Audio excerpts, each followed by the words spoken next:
Hello, and welcome.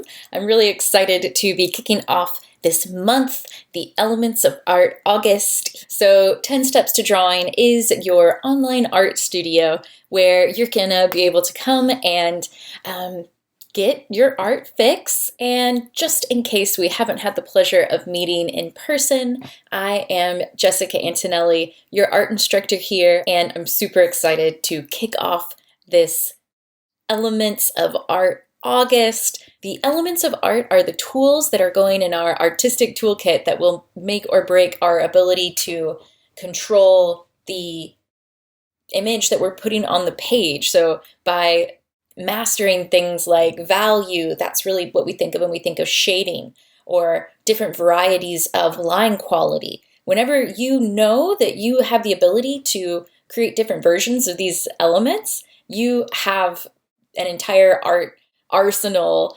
by your side so that you can express yourself freely, that you don't have hit that wall of wanting to draw something, wanting to maybe make a realistic representational copy of it in your sketchbook, and just having that feeling of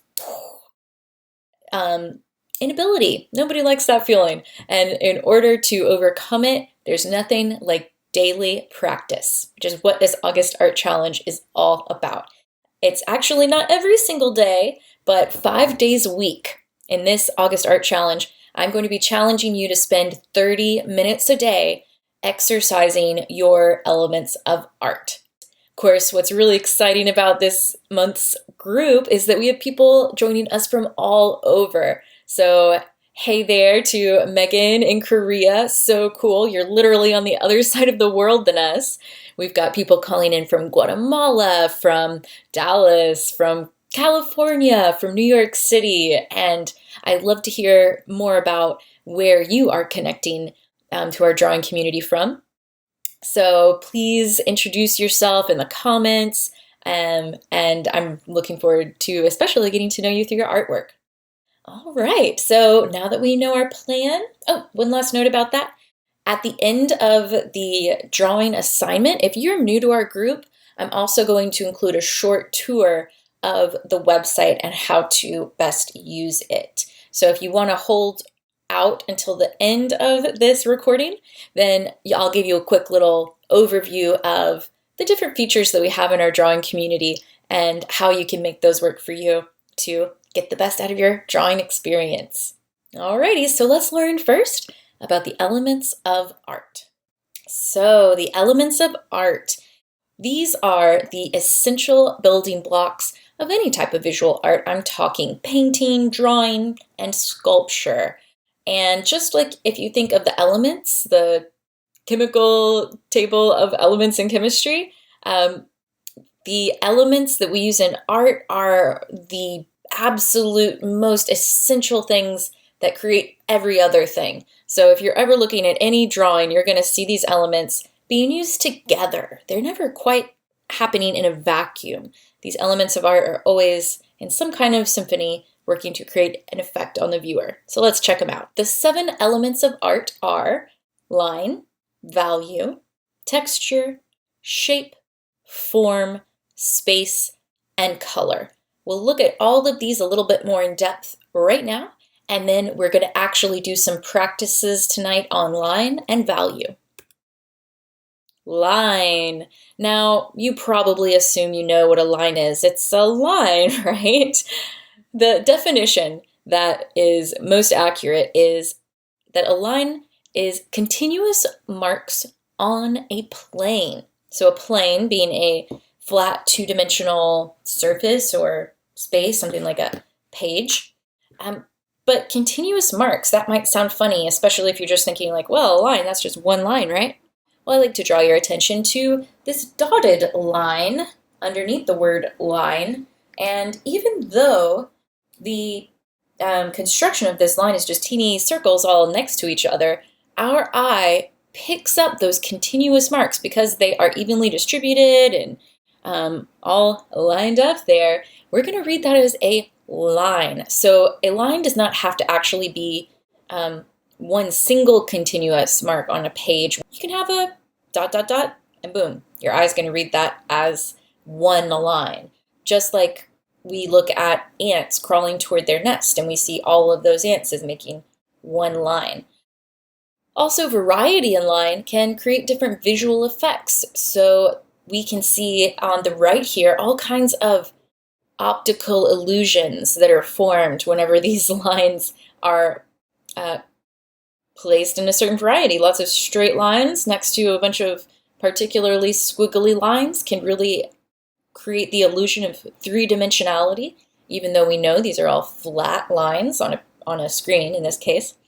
And our colorful image of the figure here, it's a still image, and yet because of the use of line and the connections between the figure and the repetition in that image, we're really reading a lot of movement into that figure. Line also conveys tons of emotion. As you can probably tell here, there's a different vibe, a different energy behind some of the scribbly, intense, sharp-edged lines that have been scribbled at the bottom row of this page versus if I'm looking in the middle row, that very first square, contour lines, those ripples almost remind me of a calm lake or perhaps some kind of soothing sort of tree trunk pattern. There's something about the soft curves of those lines that are much more relaxing than the sharp angles and intense scribbles of some of the other lines. The darkest darks in the scribbled spirals over there could come across as intense and dark and moody. And one of my favorite ways to describe a line is that it is the artist's handwriting. We all have our own particular way of making lines that is unique to us. And in the beginning, when we don't have as much control over it, that usness, that feeling of like your line's always looking a certain way that you can't quite put your finger on, but you know you just don't like it. As we continue to develop our style, that's actually the most special thing that you have. And really, it's that human quality touch, your personality coming through the line that makes drawing worth doing. Otherwise, be a photographer, right? Next element we want to talk about is value. So value is the quality of lightness or darkness in an image. So here, this feather is a value scale. Now, a value scale is, as you can see, the full gradation from lightest light to darkest dark, all lined up in light to dark order. So this is a very creative and quite lovely value scale. You can have a full range of value, which generally helps make things look more three-dimensional, like they actually take up space, that light is hitting them and casting the full range of shadows on whatever it is that you're drawing. You're going to be practicing the ability to get these subtle variations as you go from darkest dark to second to darkest dark to medium to medium light and onward. The more you can master those in-between subtle shades, wow, that is really when you're going to break through and get the ability to create more realistic shadows and three-dimensionality to your drawings.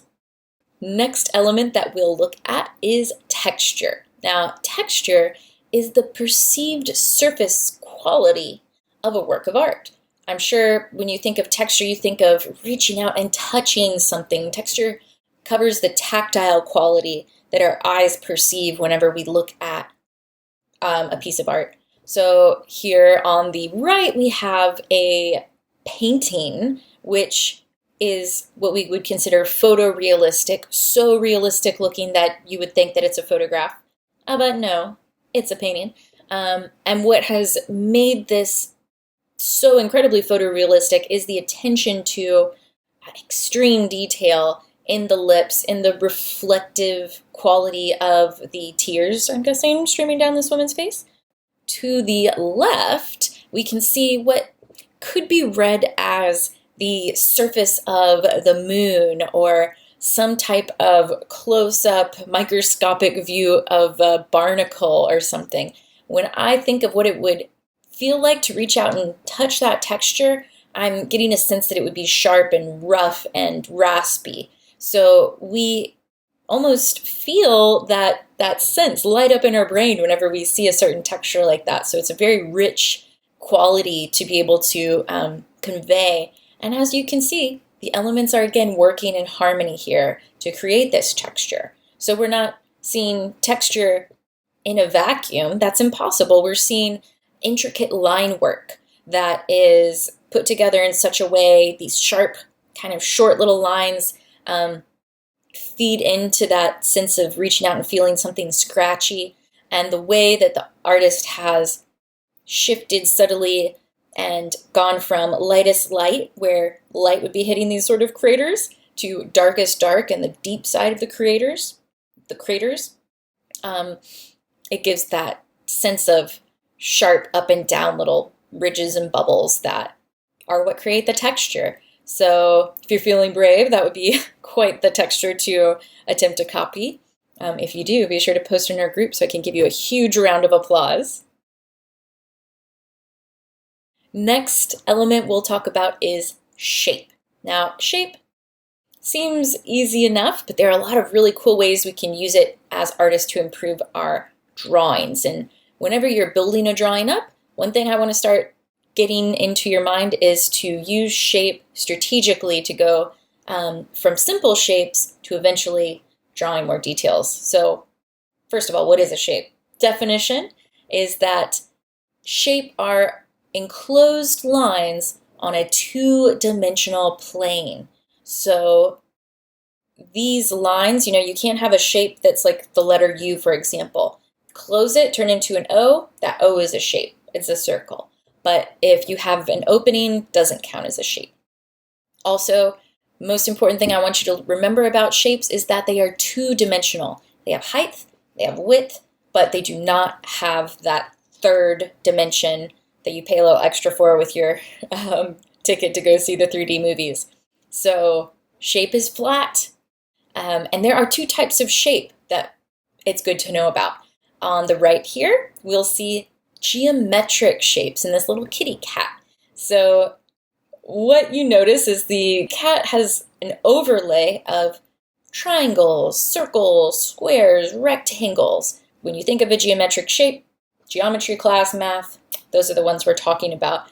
And so the reason that these shapes have attached to the kitten are so that the artist who's about to draw this little kitten can simply see and recreate those simple geometric shapes on their page, so that whenever they get the proportions incorrectly, they can come back, erase the extra lines that aren't needed, and start to draw the kitten more realistically. So whenever I begin any drawing, I always start with the simple, very simplified geometric shapes to get my proportions in, to make sure everything is relating correctly to everything else on the image. And then after those guidelines have been set in place, I come back and I add more detail, I add the texture, I add all the other good stuff. So shape is essential for building especially more complex drawings.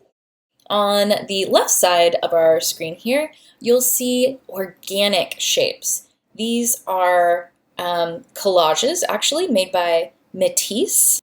So we think of Matisse for his beautiful paintings, but when he finally did lose his eyesight, he was still able to continue his creativity by cutting out shapes and images all day long, feeling them, and still getting that sense of freshness and aliveness that he's known for in his colorful fauve paintings through his collage artwork. So shape, still a very rich element, even if it doesn't have the third dimension. So speaking of the third dimension, we're speaking of form. So form is basically your shape with that third dimension added. So instead of a circle, we see a sphere. Instead of a cube, instead of a square, we see a cube. Instead of a triangle, it might look like a pyramid or a cone. So whenever you add the depth dimension to an object, it becomes a three-dimensional form. As artists, we're creating the illusion of the third dimension on the paper. So It again ties into the other elements. I've been talking a lot about how important value is for this three-dimensional quality. And as you can see in all of these examples, we have a full range of value to create that shaded effect. So we have the brightest highlight all the way down to the darkest dark and every middle shade gradient in between. Next element is space. I love this quote here by Frank Lloyd Wright. Space is the breath of art. And it's interesting because sometimes we get so interested in the subject that we forget to leave enough room around whatever it is that we're drawing for the image to breathe. So thanks for that, Frank. And the definition of space is the distance or the area that is around, between, or even within a work of art. So imagine, if you will, a giant sculpture of a donut. If you think of all of the air around the donut and that actual physical space in between where the donut hole would be, that is negative space, that empty space. Here on this image, you see on a flat two-dimensional drawing how space can work on the flat page. In this case, this is a graphite drawing, could be charcoal actually, but gorgeous, basically photorealistic image of this woman's face. And the artist decided to not draw the hands, and by leaving that negative space, the white area where we know the hand should be, our eye still picks up and reads because of the outline or the contours of the shapes of the fingers, the hand there. However, we get that very fascinating, curious, kind of mysterious sense of the negative space telling a story by actually not being there. It's probably a more interesting drawing because the artist chose not to draw in the hands. So this does apply to all types of art, not just two-dimensional drawing, but even 3D, painting, any type of visual art. Negative space, positive space. And also I'll mention the illusion of distance, such as in linear perspective or atmospheric perspective. That also is included in space. Color is the next element of art. And oh my gosh, we could spend an entire year working on color. It's such an incredibly rich and complex element. It has such emotive value. So color is what happens whenever light hits an object. And our eyes come with 3 cones and rods sets in our eyeballs, in the little light receptors that we use to interpret the world. So we're able to see 3 primary colors. Those are the 3 colors that mix in our eye or on a page to create every other possible color we could possibly think of.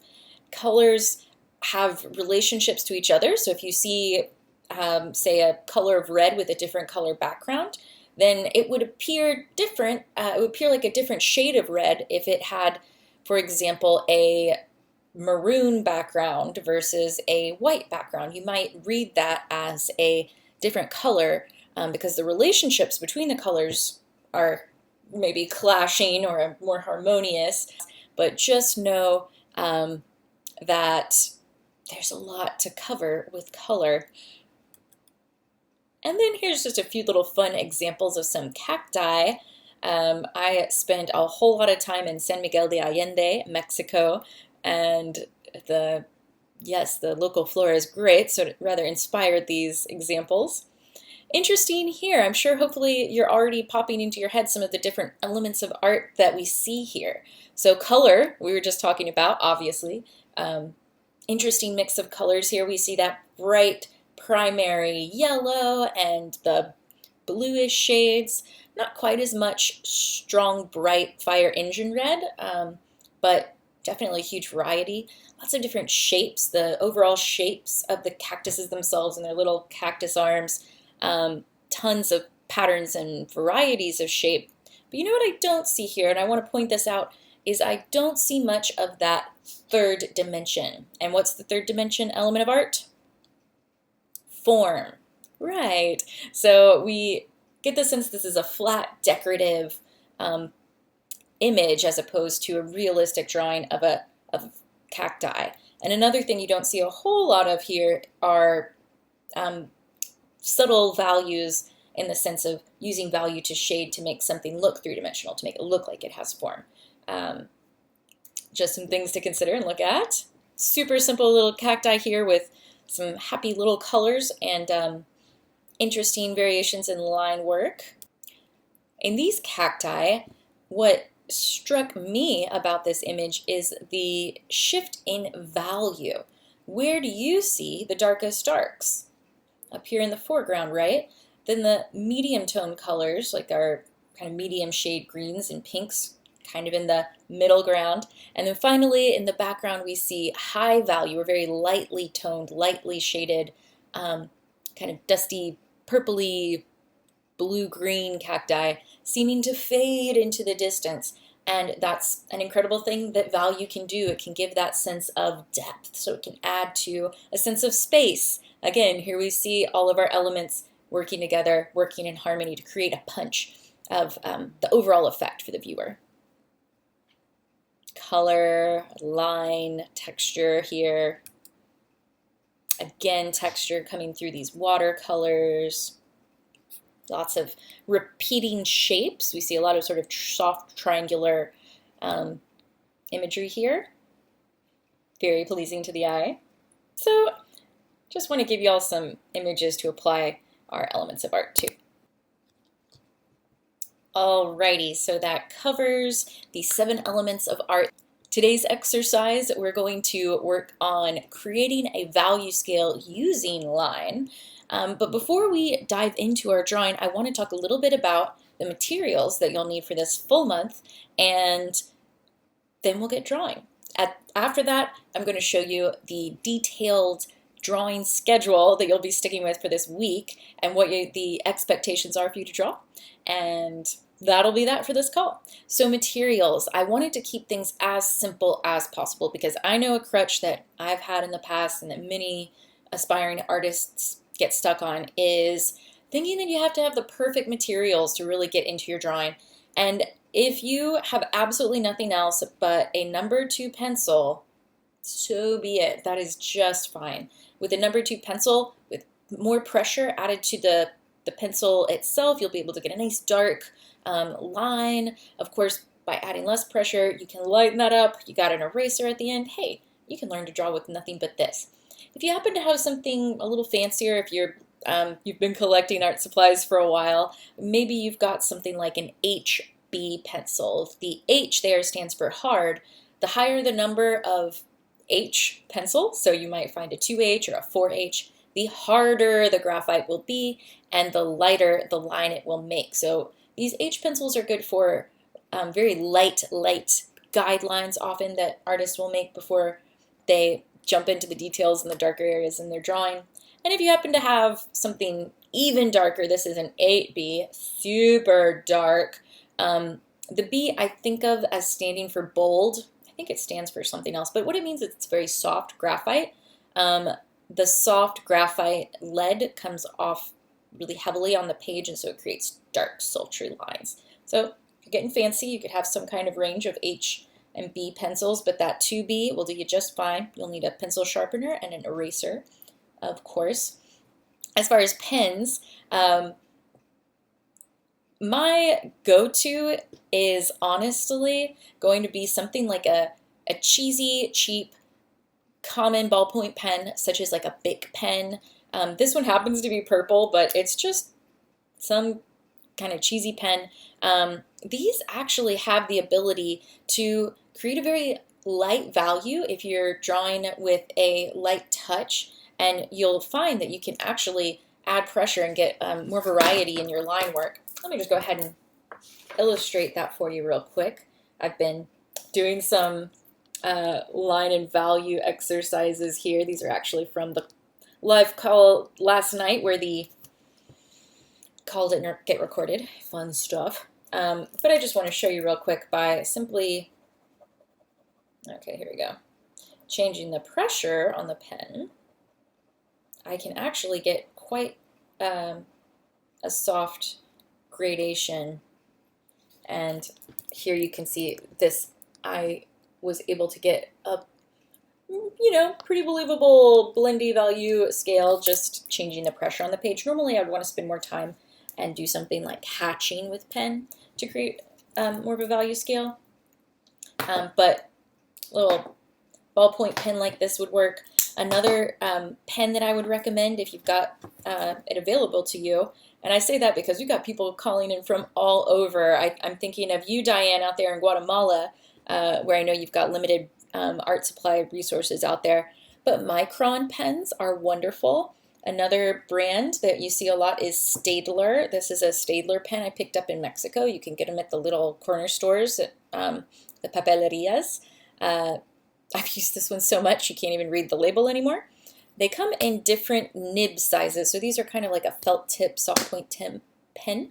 I tend to carry around a 0.08, a 0.05, and a 0.01 or a 0.02.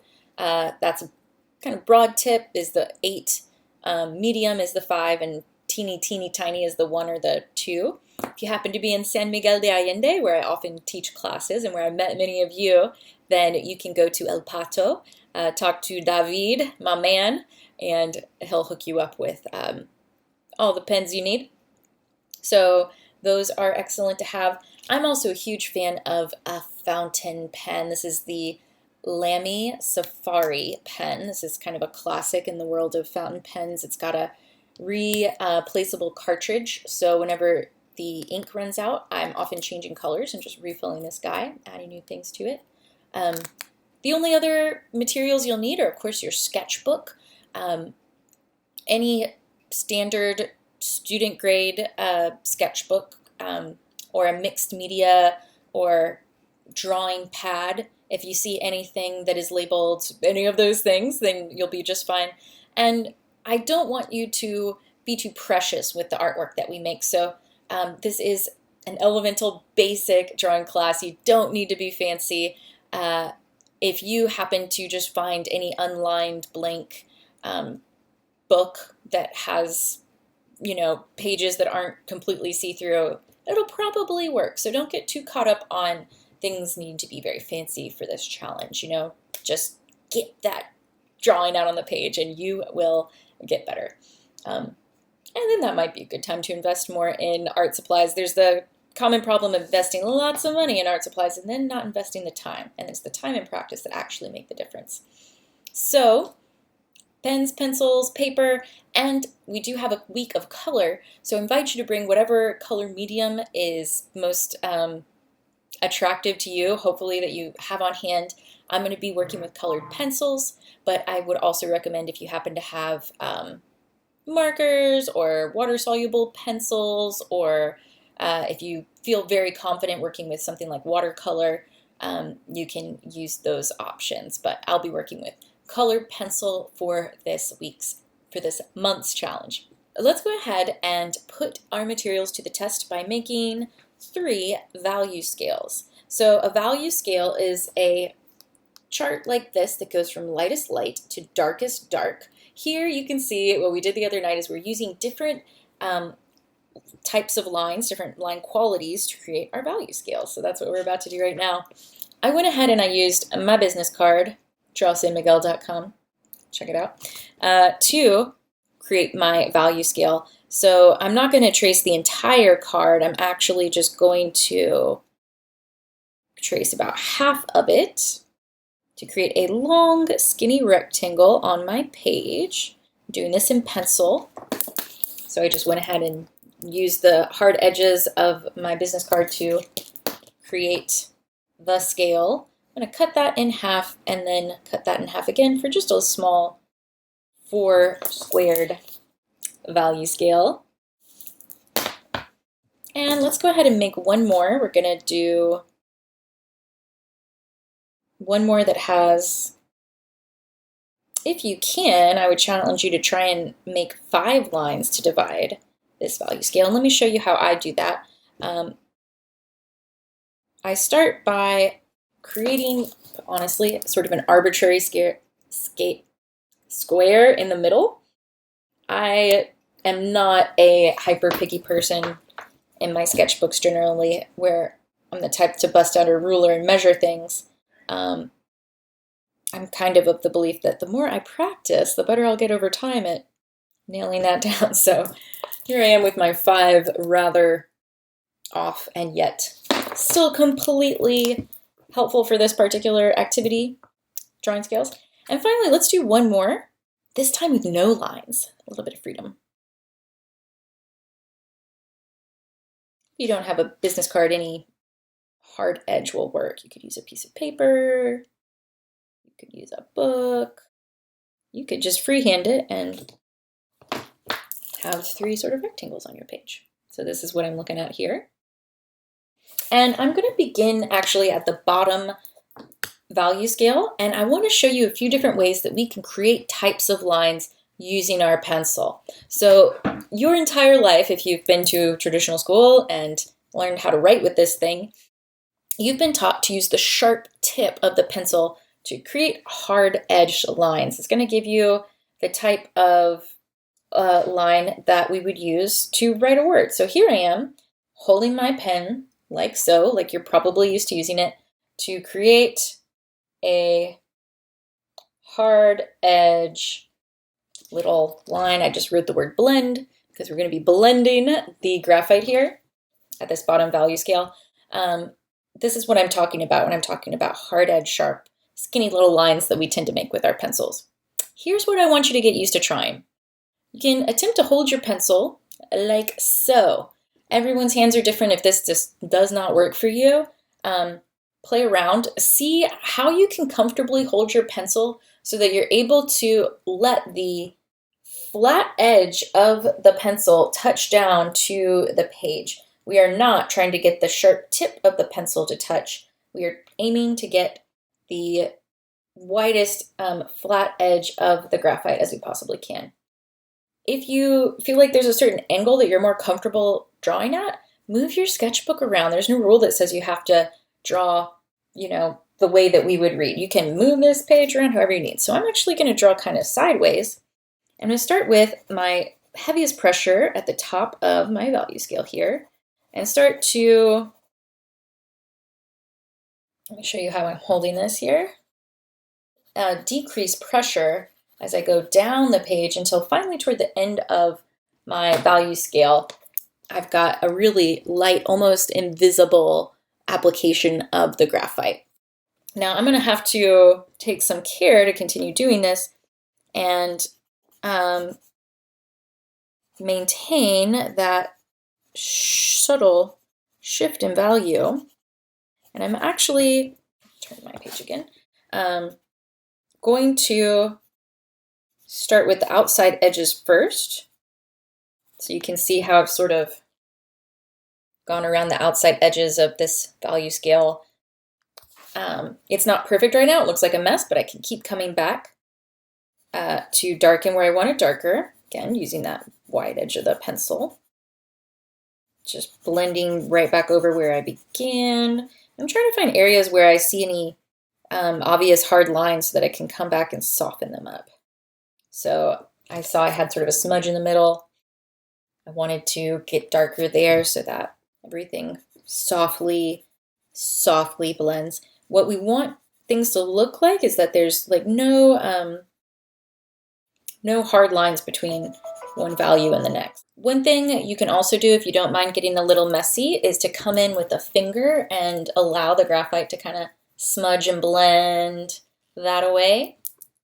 I'm not going to spend the time right now to show you how incredible you can get a full range of value if you happen to have something like an 8B, which is what I have here, or even a 6B. But I'm just going to make a single line on the edge so you can see the difference between that 8B dark graphite and the 2B. It really is much darker, and you could refine that value scale to go all the way from this almost pitch black dark graphite to the lighter silveriness of the number 2, but that's a good one.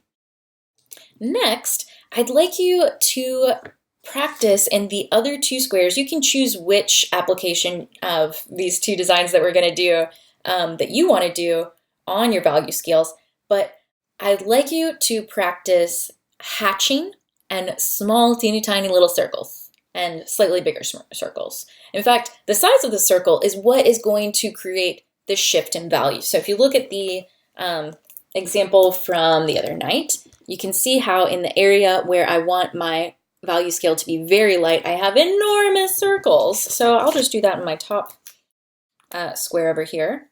So I might start with just one big old circle. Is it perfect? No. Does it matter? No. Maybe an edge of another circle peeking in here. I've got two circles in that value range, the lightest of the light that are kind of coming off. In the next square over, I want to make sure that I've got more circles to create a slightly darker effect. So here I'm going to get started with just a few. And you can see how it is already subtly darker. And then go ahead and shrink your circles a little bit more. The more dark ink that you have on the page, you can see it also, if I mentioned or not, that I've switched to pen to make this pop. The pencil lines are good just to get the original shape that you want to have down in there. So now I've got an even darker area. Now,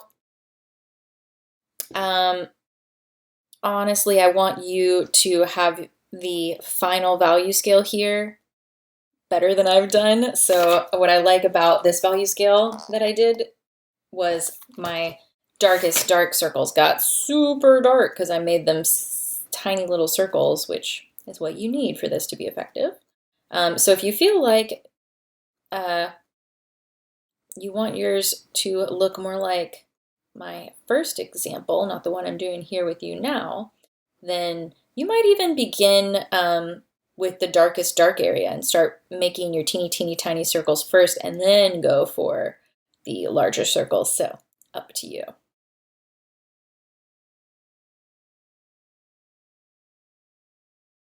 There's still a pretty good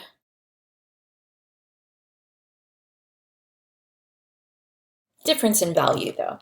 So ideally, I would add a whole nother row next to these circles of teensy tiny itty bitty little circles to get this amount of darkness. That's what would be better. But it's all practice, and we're going to be practicing lots of value scales this week, so you can practice that later. In the next square over, in the next value scale, I'd like you to work on hatching lines.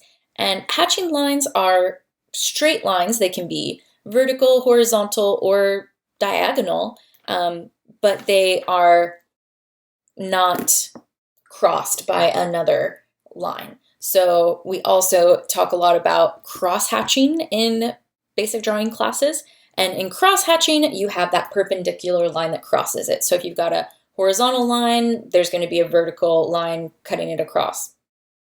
If you've got a diagonal line, there would be the other diagonal going perpendicularly. So just for tonight, all you need to do is get started on one edge of your paper with some lines that are spread very far apart, and then start letting them get closer and closer.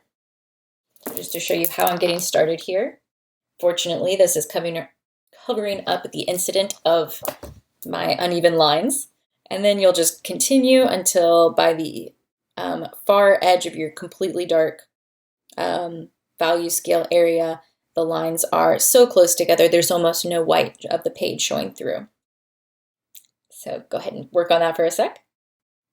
Alrighty, so here's my completed hatching value scale from light to dark. Really, all we are doing is letting those vertical lines get closer and closer and closer together. That concludes our drawing for today. We're keeping it really basic for this first introduction to your elements of line and value. I hope that you learned a little something about holding your pencil and about creating that sense of lightness to darkness just by using and varying your line work. So, well done. Alrighty, let's talk about your drawing schedule that I'm challenging you to complete before our next live call Tuesday, 7 p.m. Central at learn.10steps2drawing.com.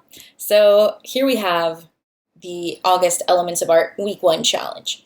Now, on the right column, you're going to see each day from 1 to 5. So I'm not telling you this has to be done Wednesday, this has to be on Thursday. You've got 7 days to do 5 days of drawing homework, and set your timer before you begin each day for 30 minutes.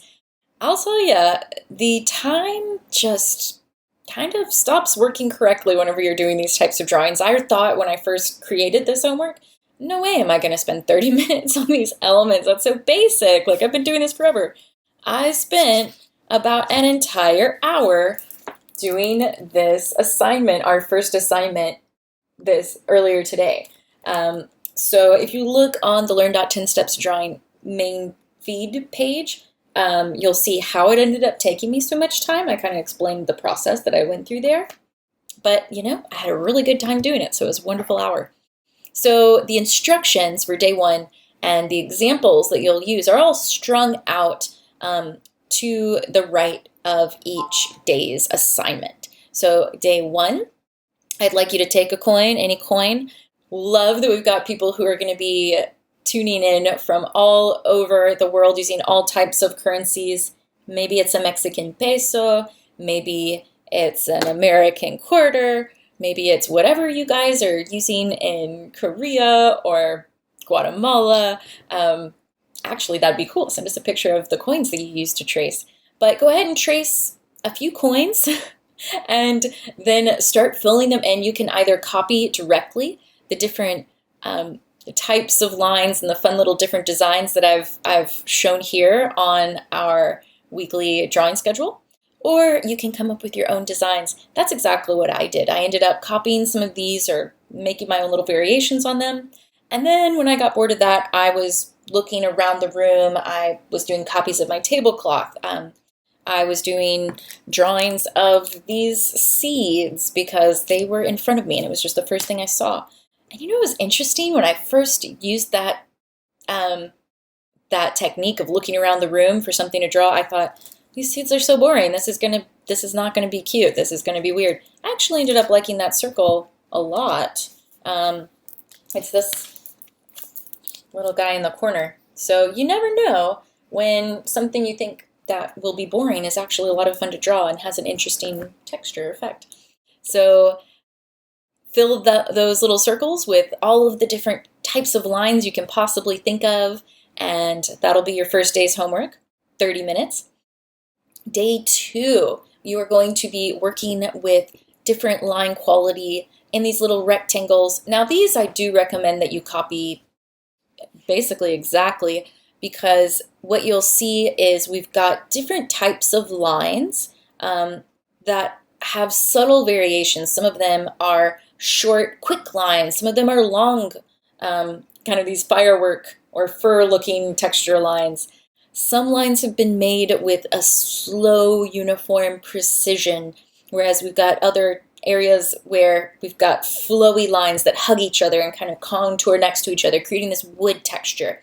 Please take your time to think about how the artist would make these lines and adapt the line quality that you bring to your page as you draw through these examples. So the example I might look at is second square from the end has teeny tiny little dots that are creating the texture at the bottom of that rectangle. It's got divided in half. If you create those dots with like no care, going as quickly as you can, you're not going to get dots. You're going to get teeny tiny short little lines, because when you go quickly, you lose the control. So you're going to find as you try and recreate these lines that the actual speed you use will make a difference. So I like you to just keep that in mind as you continue with your line quality. That's also going to be important on day 3. Set that 30-minute drawing timer and create yourself a cross-hatching value scale.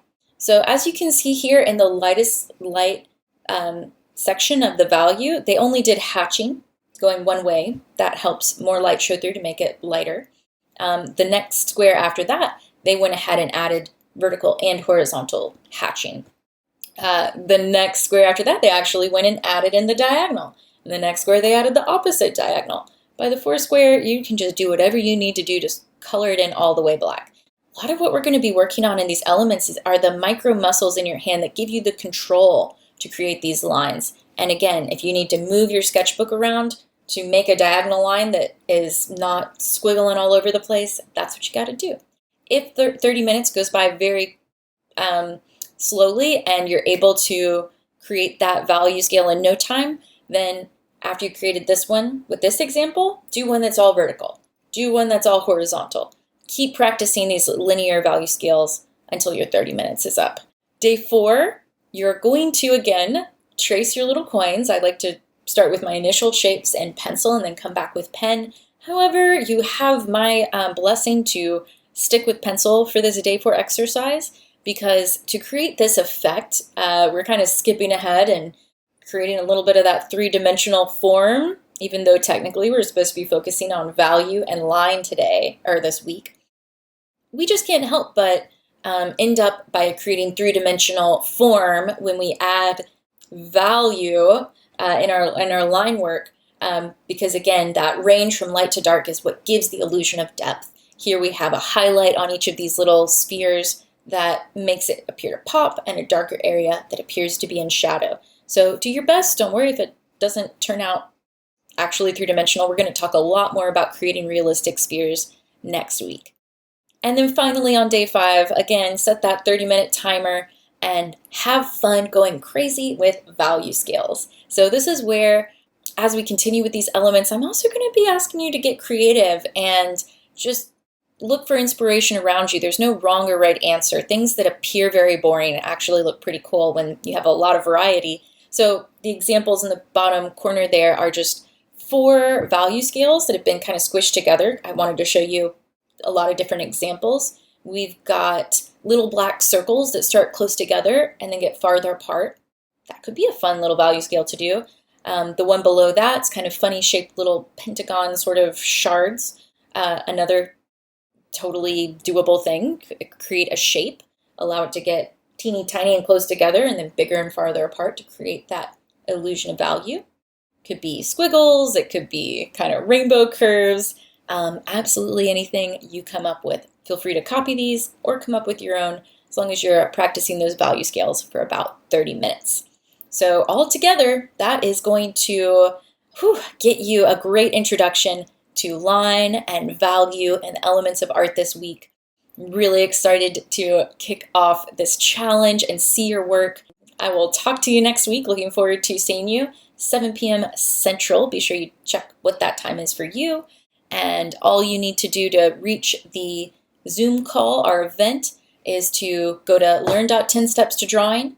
You'll see the events tab. Make sure you are RSVP'd. Check inside of the event that I'm going, and you will be notified about 30 minutes to an hour before the call starts with the link that'll take you straight to the Zoom call. So hopefully that'll get you there, and I'm so looking forward to seeing you next week.